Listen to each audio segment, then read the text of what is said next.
A family relationship is a complicated and precious thing.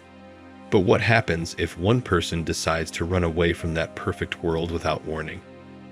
In our video today, we tell the story of a man whose wife decided to go on a mystery vacation without a word, and what happened ended up being a real shocker. Get ready for amazing twists and turns of events, mysteries, and revelations that will reveal the true essence of human relationships. Are you ready to enter a world of hidden intrigue and unexpected passions? Then hold on tight and come with us on the most epic adventure that will change the way you think about love and betrayal. Bruno and Melissa were only married for 3 years, although they had been dating for 7 years. Bruno was only mature enough to propose marriage at the age of 29. Before that, he constantly thought it was too soon, that he hadn't earned enough money, that they didn't have enough to get married. It was all excuses, Melissa said, angry that on the next anniversary of their relationship, her lover hadn't given her a ring. Melissa's temper was, as the saying goes, torn and tossed. She was a woman, impatient, hysterical, and stubborn. Her mother marveled that her son-in-law had put up with her daughter for so many years and never tried to escape. Her mother-in-law always joked that she would understand Bruno if one day Melissa called to tell her that he was missing. But the man was fine with everything in their relationship. His wife reminded him of his mother both in appearance and character. So with explosive women, Bruno had been used to live since birth.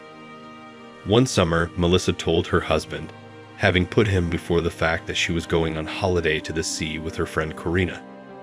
Corina Bruno knew Bruno well. She was a wonderful wife and mother, so without a shadow of a doubt, he let Melissa go on vacation with her.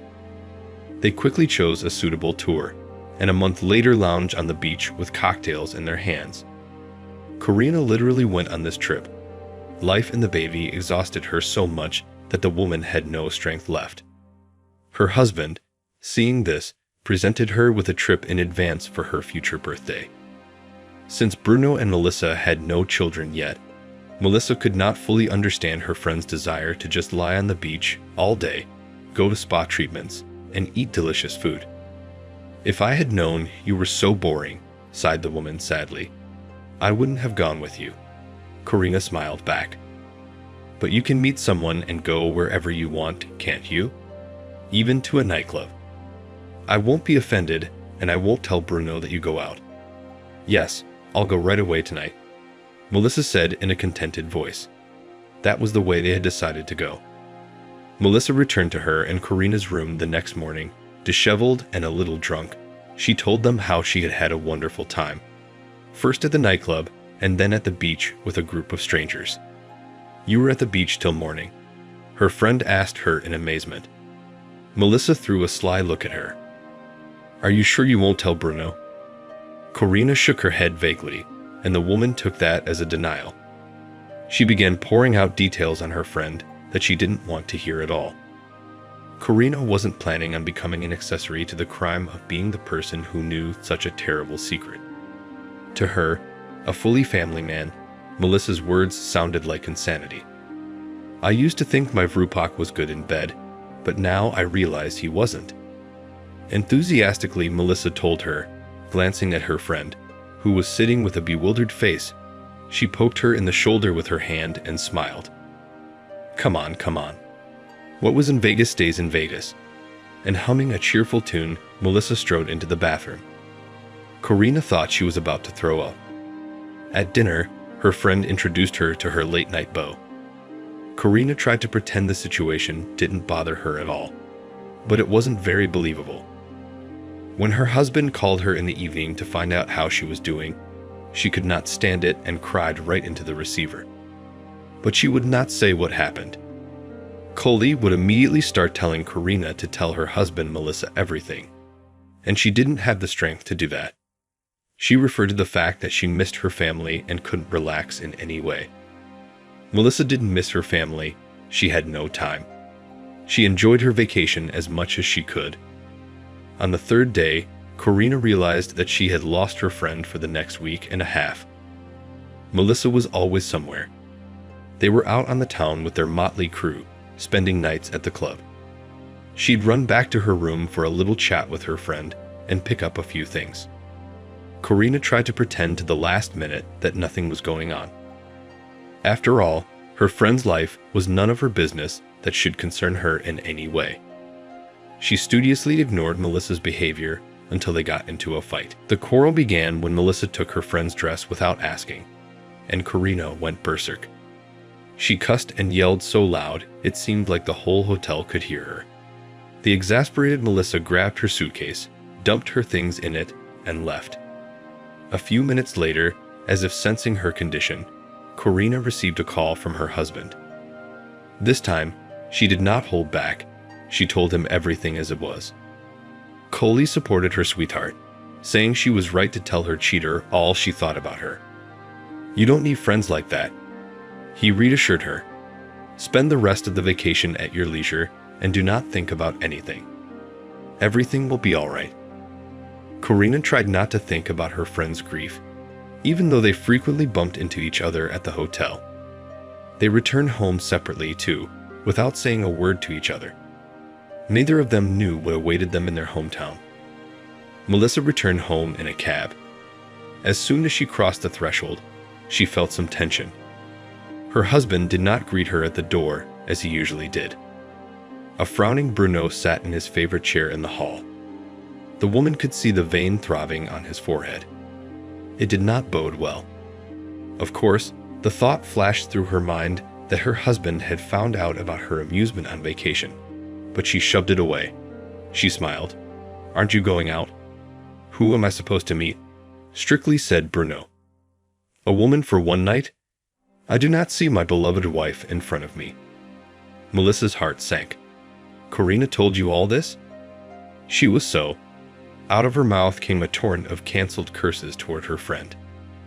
Melissa was rampaging, throwing things, cursing Corina to death. Bruno looked at his wife and was silent. Since Oleg had called him and recounted his wife's words, Bruno had already experienced several stages of acceptance of the situation. First, he berated Coley himself for slandering Melissa. He was so angry at the caller that his eyes went black. He loved Melissa, and until that moment, he could not even think of cheating on her. Bruno naively thought that in the 10 years that he and his wife had been together, he had had time to get to know her from every angle. Frankly, Bruno had hoped to the last that she had lied, that his beloved was not having an affair with some man behind her husband's back, but Melissa's reaction to his words stifled the last flame of hope.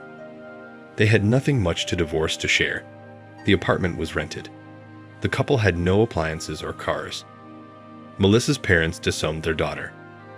Her father forbade her mother to let the adulteress on the doorstep. Bruno heard in a conversation with his former mother-in-law shouting that he no longer considered her his daughter and that she had disgraced him. This was a reaction the man had not expected from his father-in-law, but he was pleased and, in a way, even gloated. Melissa stayed with her friends for a while, and later rented a small apartment on the outskirts of town. She didn't have enough money for anything better.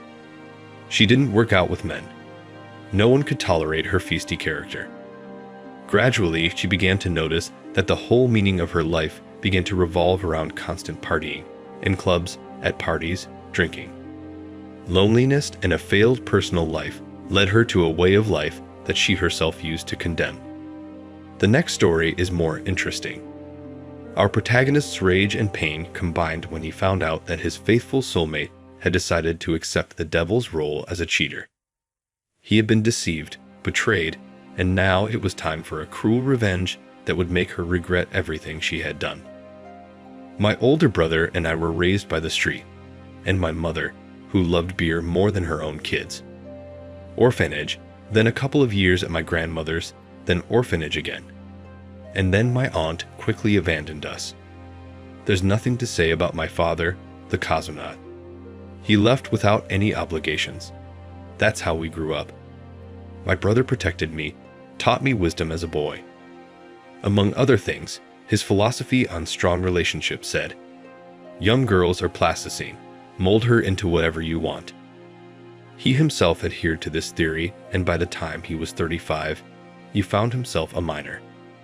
He wooed her for a long time, and when she turned 18, he took her to get married. And it seemed to work out pretty well for them. I could see the pattern. As a matter of fact, I did the same thing by the time I was 30. She was already 18 when we met. A bright brunette, full of life and sparkling humor. She was a living dream, left to teach her manners, and there it was, the ideal woman. I never thought the idyll of married life would end like this. After only a few years in the village and a mass fight. Well, let's go over everything in order. When we married Veronica, we stipulated a number of conditions. I wanted a child, and she didn't want to work. Well, I had to agree. Only my wife was in no hurry to give birth. We lived in my one-room apartment in the city and inherited a summer cottage from my aunt. My aunt had inherited it from my brother and me. My brother wasn't particularly interested in the dacha, but the idea of settling down in the countryside really appealed to me. Veronica took the offer to move in with interest, and even the word garden did not scare her. So we decided Veronica would take care of the construction of our future house, and I would take care of the rest in the city. And when the construction is finished, we'll rent an apartment and move in, have kids. From that moment on, the difficulties began. Money was slipping through our fingers like into a black hole. Construction was more expensive than I expected. But my wife was tucked away in the suburbs, and we hardly saw each other. The good thing was that vacation loomed ahead, and I was able to spend it with my wife in the countryside.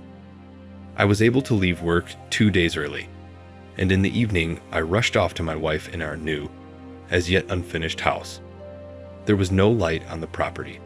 The house was in complete darkness, and only a lonely flashlight shone in the backyard. I could hear Veronica laughing and a man's voice. I tensed and quickened my pace. When I got there, I didn't immediately understand what was going on. My eyes were still unused to the darkness. Coley didn't need to. My wife laughed. Really, Coley? I put as much bass in my voice as I could. Veronica screamed in surprise, and by the sound of it, she jumped up. That's the thing, said the guy. I was fixing the light here, followed by a pop. And indeed, the area glowed sharply, still squinting from the bright light. I hastily shook hands with the foreman. Veronica nudged him in the back, escorting him out the gate. Good boy, Handy. My wife exhaled, closing the gate. In a week, he will go to study in the city. Why so early? I was expecting you in 3 days. Veronica smiled and fell into my arms. Surprise, I whispered. The next day, my brother arrived in time for lunch. The three of us ended up at the local convenience store, while my brother and I studied the assortment in the liquor department for the evening. Veronica picked up a whole cart full of groceries and proudly wheeled it to the cash register. Veronica. I heard the familiar voice of yesterday's master. How is your father? My brother and I looked at each other and hurried to my wife. Behind another rack. Drunken man stretched his arms toward my wife, for which he deservedly received a shove in the shoulder. Daddy, be careful. Coley the handyman was drunk. Veronica, tell your husband that we're serious. Coley held out his hand to me. My brother would have stepped forward, but I quickly stopped him. After all, this was my fight. My name is Oscar. I introduced myself. I didn't extend my hand. And for you, Evgeny Valerievich, my brother smiled. Veronica froze in horror, and Coley tried to think. Apparently, the guy really was smart. How so? He touched the back of his head, puzzled. Veronica, who is that? The husband. No wedding then. Coley cursed with a braided tongue. I can only put up a fight. The brother did step forward. The locals began to gather around. Coley awkwardly swung at Veronica. I had to protect my wife. But then, like in a silly movie, a village fight. The three of us got what they call the tomatoes. But the surprising thing at the end. Coley apologized and wandered down the street in an unknown direction. At home, Veronica confessed to everything. We argued for a long time. She screamed, then cried. But my decision remained adamant. Divorce. My wife got up from the floor, wiped away her tears. It's not nice to smear mascara on the face. And Riley declared that she intended to divide the property in court. How were you ever going to get away with it? If we were going to live here, we weren't. He wanted to go to the city to study. Veronica shrugged. I hadn't thought about it at all. Just an emotional outburst. Think about it.